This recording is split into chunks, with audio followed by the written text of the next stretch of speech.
Good morning, everybody. Good morning here at Outlaw.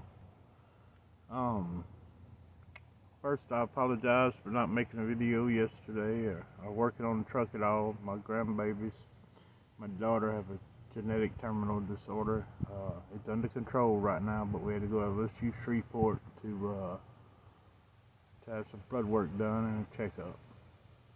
So I got to spend a day with my grandbabies, so that's a good thing. That's a no-lose there.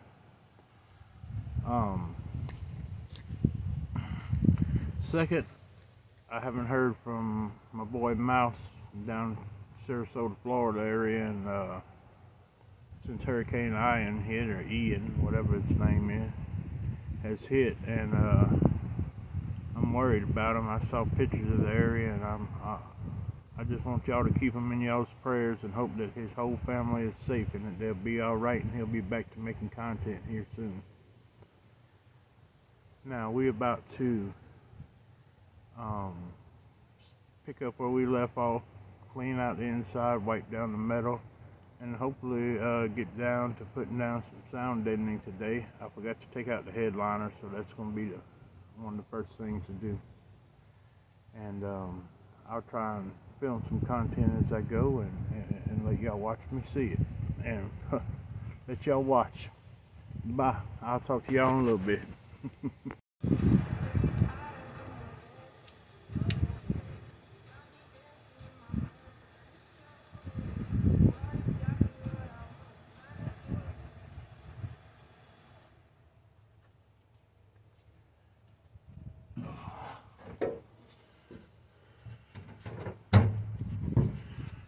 Okay, we're about to pull down this headliner, or try to. I'm going to be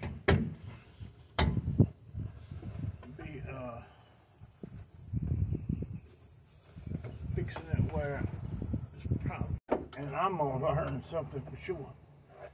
This is the first Cateye Chevy that I ever do, so this is the first Cateye Chevy that I ever do, so it's a learning experience. It's got some things that I haven't seen in other vehicles. So, but we'll just see how it goes. But let me get going, and I'll get y'all back on. Okay, as y'all can see, we got the headliner all the way out. What we're going to do is most likely fill in these cavities with foam. Completely fill this pillar with foam, that pillar with foam, and this back one. And then we're going to come here and probably put some aluminum bar from one end of the cab to the other, just to make it stronger so that it doesn't flex as much. And the port's going to be down here.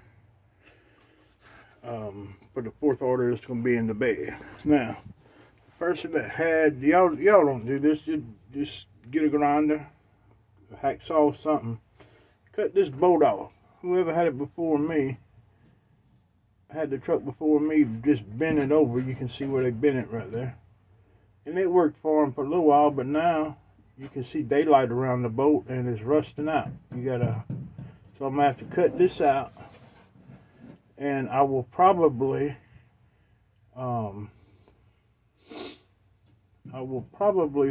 fiberglass and or carbon fiber that spot back in, depending on how I can reinforce it. And then whenever you go to clean up, you see you got some spots with rust like this. You need to get all that clean. Put rust inhibitor, prime, and paint. Make sure you cover every inch of this thing. Now, do you see these? It's got these little bolts here. Try not to cut them off, because they hold these wires in place in the carpet. They don't seem important, but they are. If you have to cut them off, then cut them off. But try not to remove anything you don't have to, because it just makes weak spots in the vehicle. And I mean, small weak spots are nothing, but over time things build up. It gives it places to rust. And what I'm about to do is get some soap and water and come through here and wash down the truck. Now we're not going to wet it. We're going to use this to wash it down. It's just a cleaner pad. It's got like a light Brillo pad on one side and foam on the other. You don't want to soak the inside of this truck, because then it's going to be a lot for you to clean up and slow you down. So we're just going to go slightly by hand. I got me some soap and water right here. Gonna wring it out a little bit, and then you're gonna come like this.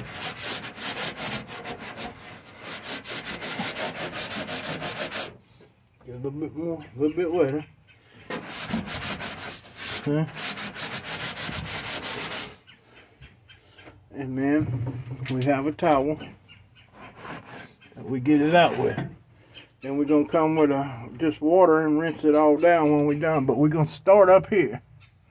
We're going to start up here at the top and work our way down. So any water that rolls down, it rolls down to the bottom. And we don't have to clean it twice. You know, so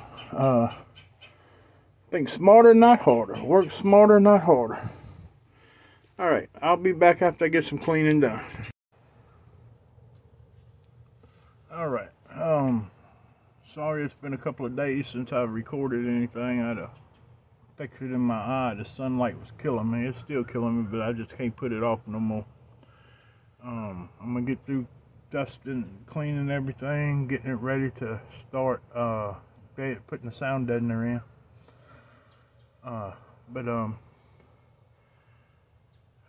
Just wanted to show y'all. You can see how clean I got this area. That other side's still got to be done.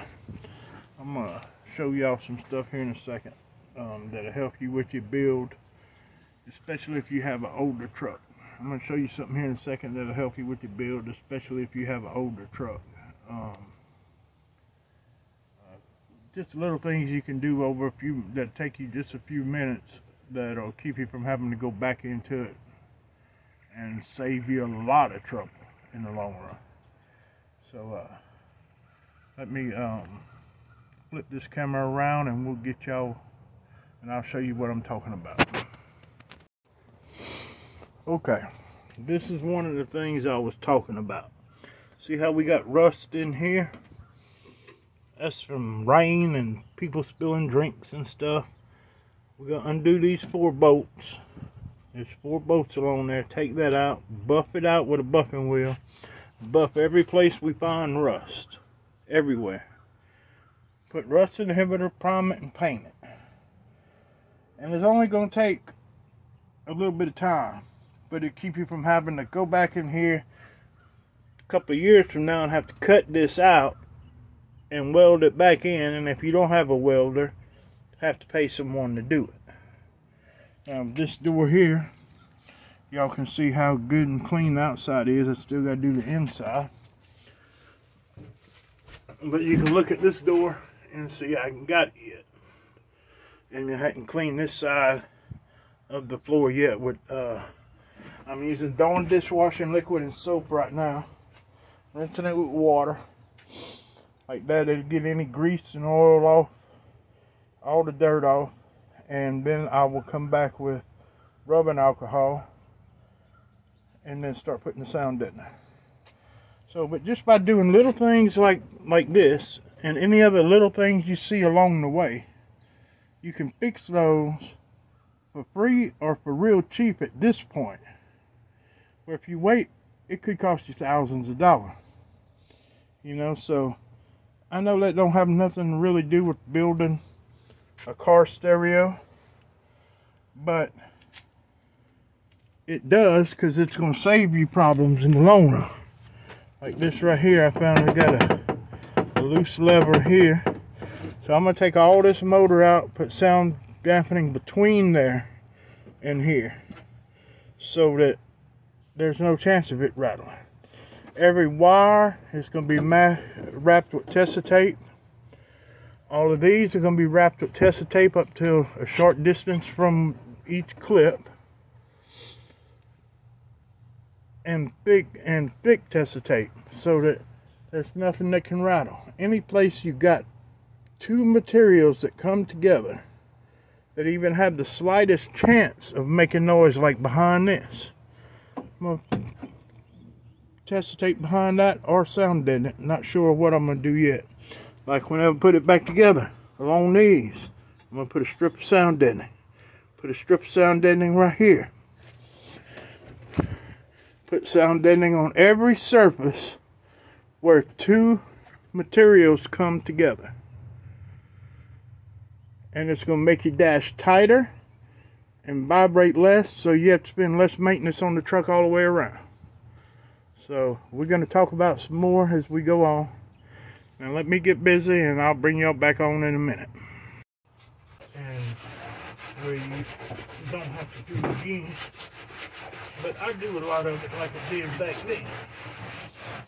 And I will show y'all. I'm not saying I'm right, and I'm not saying the way it's done now is right or wrong. I'm just saying it's the way I like to do it. So I'll show y'all how I like to do it, and y'all take some of mine and some of yours, put it all together, and do it your way. I mean, because everything in cardio is give and take. You know, you might spend hours doing something. You're going to give up something here, or gain you something here, but you're going to lose something somewhere else. You know? So, the best thing to do is build it the way you want. And I build every system, whether it's mine or for somebody else. I build theirs like it would be mine. And that takes a lot of extra time. It usually costs them more money. But it's done right. I know it's done right. I won't have to go back and fix stupid things. And it won't cost them extra money. You know? Because the warranty I give don't last forever. You know, but there's a lot of people that don't even give an install warranty. But I just want, if I'm building a stereo for somebody, I want it to be perfect, especially if it's their first one. Because I want them to love the sport and come back into it. Then I want them to say, look man, you did a great job. Build me another one, or send me their friend and say, look, this guy did a good job for a decent price. You know? So, well, I got to pull up some of this plastic and get a couple more things done. I'll get back to y'all in a little while.